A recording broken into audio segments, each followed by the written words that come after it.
Sudah dilupakan. Amerika juga nggak mau perang fisik. Setiap pesan yang merusak iman Islam dan pola pemahaman Islam dimasukin lewat TV. Dia masukin lewat TV karena kotak hitam itu adalah senjata yang paling ampuh. Senjata yang paling ampuh dengan biaya yang kecil tapi ampuh sasarannya. Lewat musik. Indonesian Idol, IDOL, Idol. Mengadaptasi dari American Idol. American Idol. Idol itu patung sesembahan, Ustadz. Artinya, coba buka kamus. Kamus besar bahasa Indonesia. Idol. Idol itu bentuk patung kecil yang disembah. Apa namanya? Apa? Kayak berhala. Idol, ya. Idol itu artinya sebetulnya bukan idola, bukan. Tapi diarahkan ke sana supaya orang Indonesia percaya dan semua orang anak-anak kecil jadi lupa waktu, terutama yang muslim, bahkan emak-emaknya nganterin anaknya perempuan di make up sedemikian rupa seperti orang dewasa, pakai bajunya minim, lalu menghafal lagu-lagu barat yang tidak ada tentang cintanya Allah, daripada anak-anak diantar untuk menghafal Al-Quranul Karim. Ini contoh saja, masih banyak lagi. Iklan, produk. Nih, satu garis hijau, satu garis hijau, satu garis hijau. Kayak garuk gini, kayak digaruk gini. Ustaz, ada pernah lihat hijau? Itu minuman kesegaran. Orang bilang huruf M, ada 3 garis hijau, dipakai di motornya Rossi itu. The Doctor pakai itu. Ustaz kok nonton terus sih dari tadi film ceritanya. Terus American Idol, terus Rossi. Iya, tapi jangan sampai ambil waktu untuk baca Quran, baca hadis, belajar Quran, belajar hadis, sholat, jangan. Kita perlu tahu juga apa gerakan mereka gitu loh, maksudnya.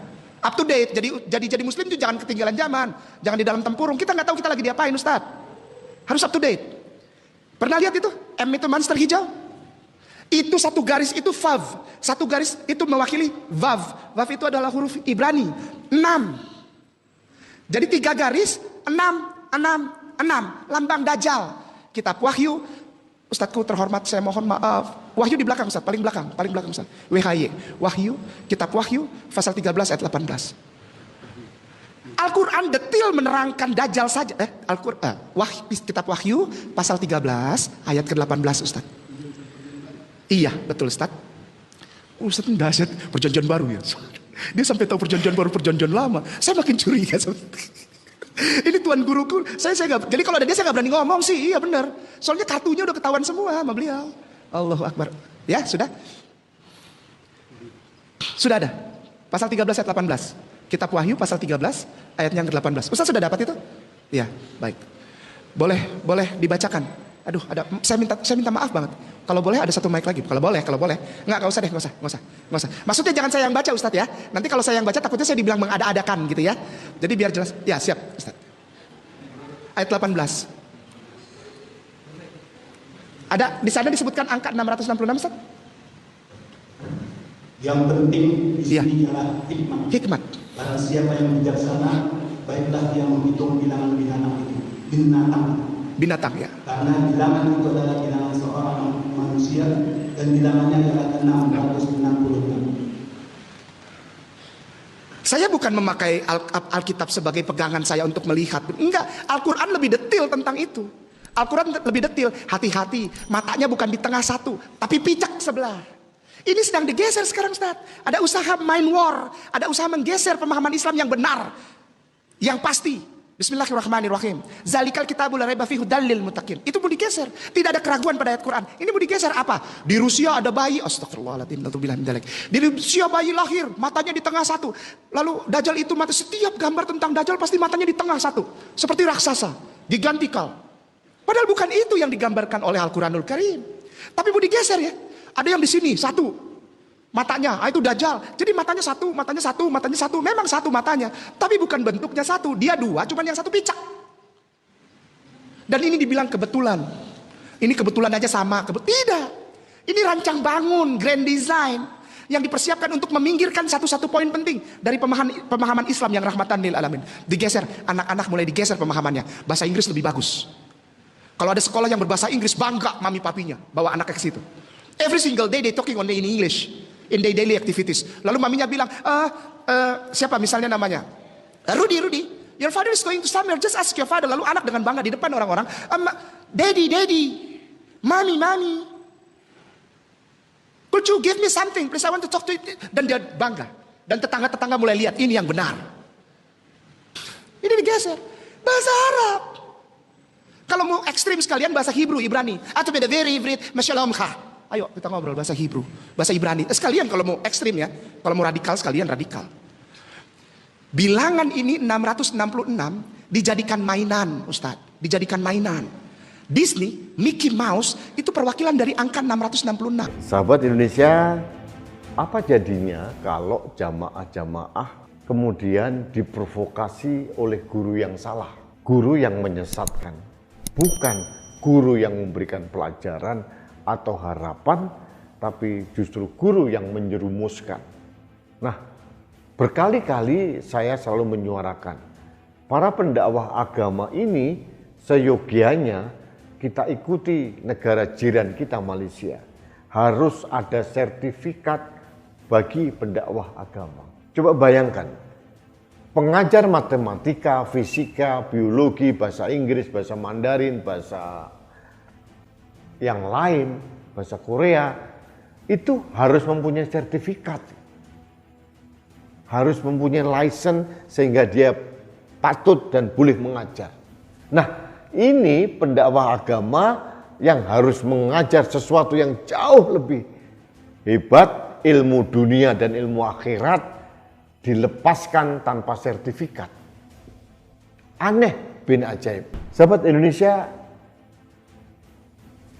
bagaimana perasaan Anda melihat ceramah yang baru saja ini? Mual atau tidak? Pengen muntah atau tidak? Jujur saya mual perih kembung melihat Ustadz sekaliber ini. Bayangkan dia membrainwash dengan cara yang salah. Idol itu American Idol, Indonesian Idol itu kan tata kalimat bahasa. Artinya adalah idola Amerika, idola Indonesia. Bahkan di Arab Saudi ada Arab Saudi Idol. Idol itu bukan diartikan hanya sebutan kalimat. Idol dari idola. Bahasa Inggris. Sedangkan si Ustadz tadi dengan koplaknya, dengan segala kebodohan mengajarkan bahwa idol itu menurut ini, menurut itu adalah berhala, patung kecil, persembahan. Coba.